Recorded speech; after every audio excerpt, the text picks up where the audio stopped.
here. It's called the Anthropology.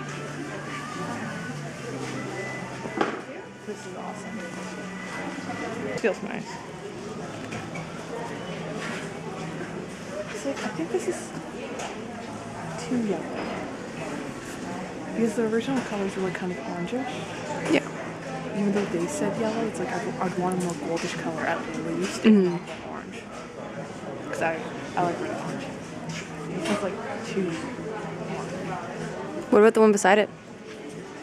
Doesn't look much different. Like I want like a reddish orange. These are almost the same color. Nuts. Too red?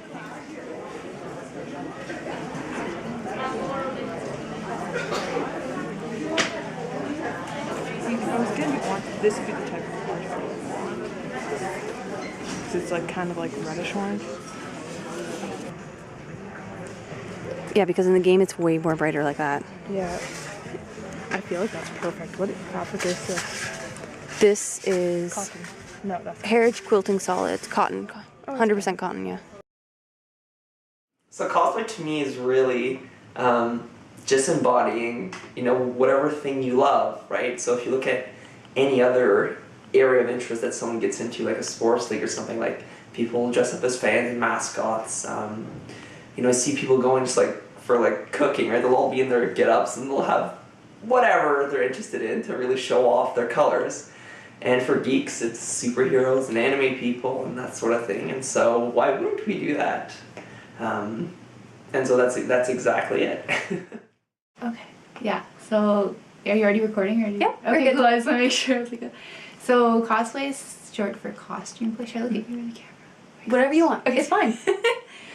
Cosplay is short for costume play. It's essentially when you take on the full guise of a character. It's anything from their outfit, their hair, makeup, mannerisms. You pretty much become the character for just at least a day, really.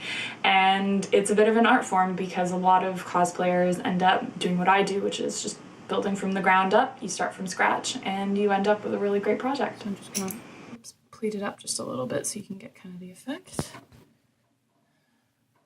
I'm gonna have to gather this all by hand. There's the option to use my sewing machine, but I never like gathering with my sewing machine. I always feel like it looks kind of messy when you end up trying to pull things through. So for every layer that I have down around the bottom, I've actually had to do this mathematically to make sure that I can get lots of nice, pretty ruffles. But this layer right here is essentially to hide the hoop skirt that you see underneath. With the hoops, the problem is it'll end up sticking through your fabric because the weight is going to want to sit in these dips. So this right here is going to end up hiding all of that mess. So sadly for every one of these I need to pleat it or gather it, and it does take a little bit of patience. But I'm going to end up overlaying them just like this all the way up.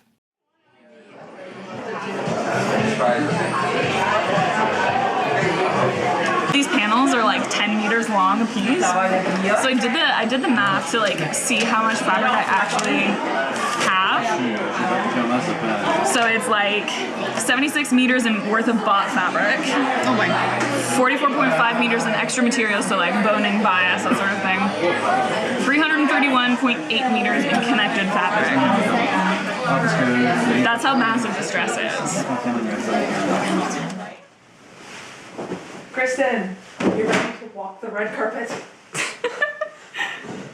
There we go. And yeah, I didn't, because I was all worried because I was like, oh god, well that's not 45, but then it's actually like this. Yeah. I did not know it was like this. We probably have more fabric than we need now. No, because the way it was showing on that is it's folded twice, I think. The entire thing is folded? Let's read the instructions again, like the actual tutorial. Okay. Oh my god, look at all this red. My way of learning something is like when I learned to sew, the first thing I made was like curtains. and then a corset. The spring for the first piece, right? And then the like 3 breast pieces because they're curved or else spiral. And then like the ones that were next to the laces, we're probably gonna do like Spring. Well, lacing boom, and then you can put, if you really want to, you can put a spring right on just like one beside the lacing boom. yeah. And then like the ones on the actual seams, like this is definitely a straight one and this is definitely a straight one. This is, and that one kind of like bumps out a bit. Yeah. So it's up to you. I just the spring steel is a lot stiffer, so it is a lot less comfortable. And like the vast majority of corsets, even that you like buy for waist training, are just spiral.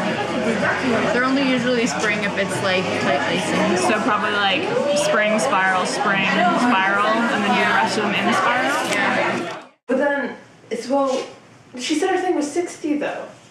Yeah, well, like, the bolt length is 60. Yeah. And for But ours, even if this was 60, that would be 60 across, and I need double 45, so I need 90.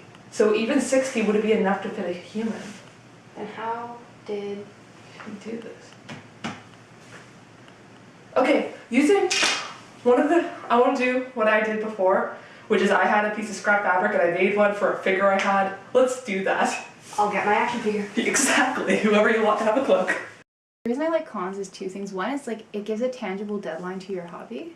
So it's kind of helpful because otherwise, you know, it's tempting to just like work on the same costume for a million years. You don't have anything else to motivate you because you don't have like something coming up. But it's also the curse of never sleeping because, but getting to wear the costume to the con is like really amazing because one, it's a really good way to meet people. And like, I'm pretty shy and I wouldn't meet people other than costume because I'm like, I made this thing, you can see it. So like, it's a conversation starter. And then getting to do masquerades is like so fun because it's like, affirmation of where you're at in your skills by like other people, and it's like all about the knowledge sharing, so that's why I think it's like they are really intertwined, but for stressful better and worse. yeah.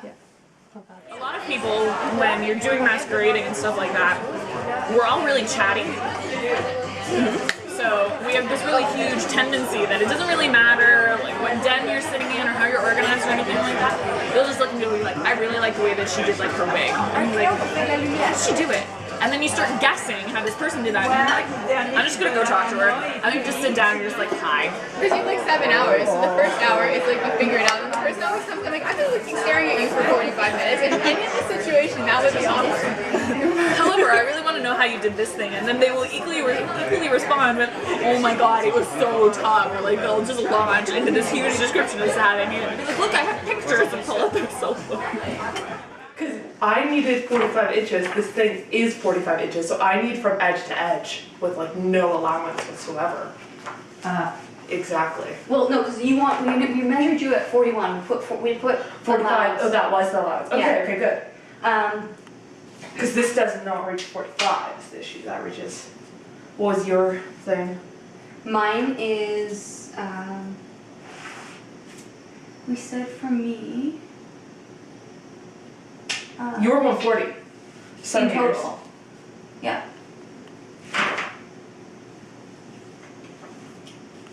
Okay. Yeah, because I was 95 centimeters diagonal when you were 45 inches. Okay, you were 95 centimeters? Yeah. Or, no, yeah, 95 centimeters. Okay. Because 45 is 115 centimeters. So then, this just does not work for you either. Because we needed to go to the meter stick. When I started 7 years ago with no skills whatsoever, I was doing it on a dare and I didn't know what kind of fabrics I needed. I had no sewing machine, I didn't know what I was doing, but it's been taking so many years of skills to actually kind of realize that with every new project you learn something new. And I don't mean every successful project, I mean every project inclusive. So sometimes you'll run into projects that you will completely abandon and fail at because maybe your skill set isn't to that point yet. But so long as you keep reading, you keep learning, you keep trying, and if you mess up a couple of times, every expert had to start somewhere.